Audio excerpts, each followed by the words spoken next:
ओम नमः शिवाय।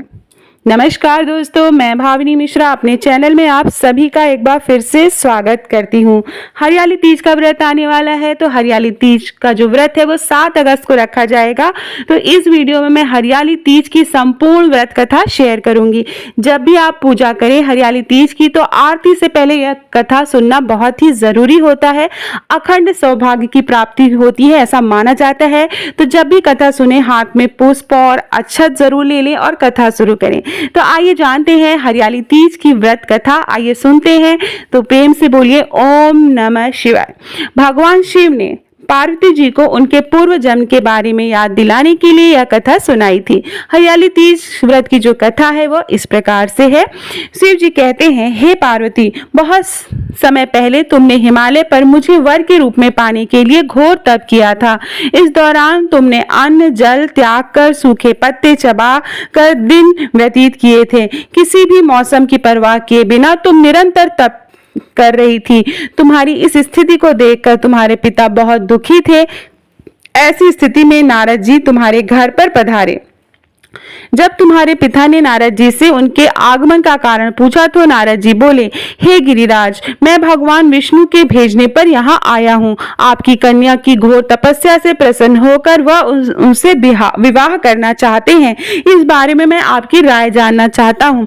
नारद जी की बात सुनकर पर्वतराज अति प्रसन्नता के साथ बोले, हे नारद जी, यदि स्वयं भगवान विष्णु मेरी कन्या से विवाह करना चाहते हैं तो इससे बड़ी कोई बात नहीं हो सकती। मैं इस विवाह के लिए तैयार हूँ।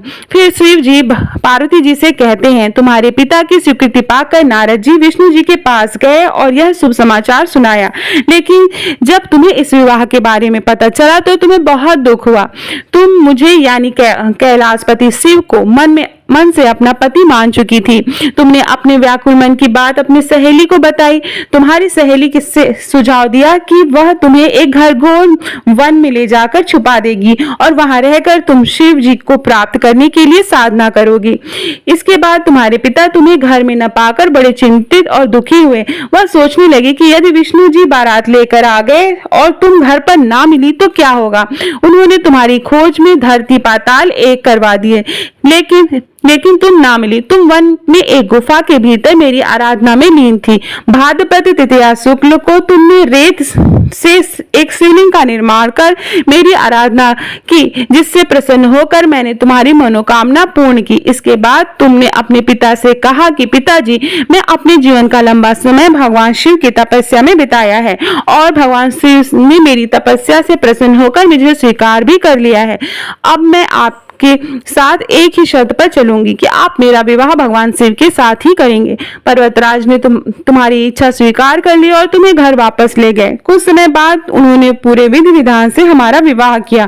भगवान शिव ने इसके बाद कहा कि हे पार्वती, तृतीया को तुमने मेरी आराधना करके जो व्रत किया था उसी के परिणाम स्वरूप हम दोनों का विवाह संभव हो सका।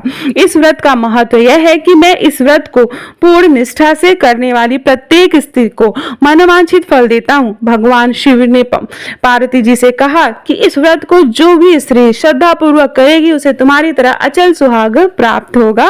तो ये थी हरियाली तीज की व्रत कथा। जो आपने अक्षत और पुष्प लिया है वो भगवान को अर्पित कर लीजिए, माँ पार्वती को अर्पित कर लीजिए और माँ पार्वती को जो भी आपने श्रृंगार का सामान खरीदा है माँ पार्वती को चढ़ाइए। और जब भी पूजा समाप्त हो जाए तो उसके बाद प्रसाद के रूप में आप बिंदी, सिंदूर और हाथ में चूड़ी और सुहाग जरूर लें। आशा करती हूँ आपको वीडियो पसंद आया होगा। ज्यादा से ज्यादा अपने दोस्तों के बीच में यह हरियाली तीज व्रत की कथा जरूर शेयर करिएगा। बहुत बहुत धन्यवाद ये वीडियो देखने के लिए।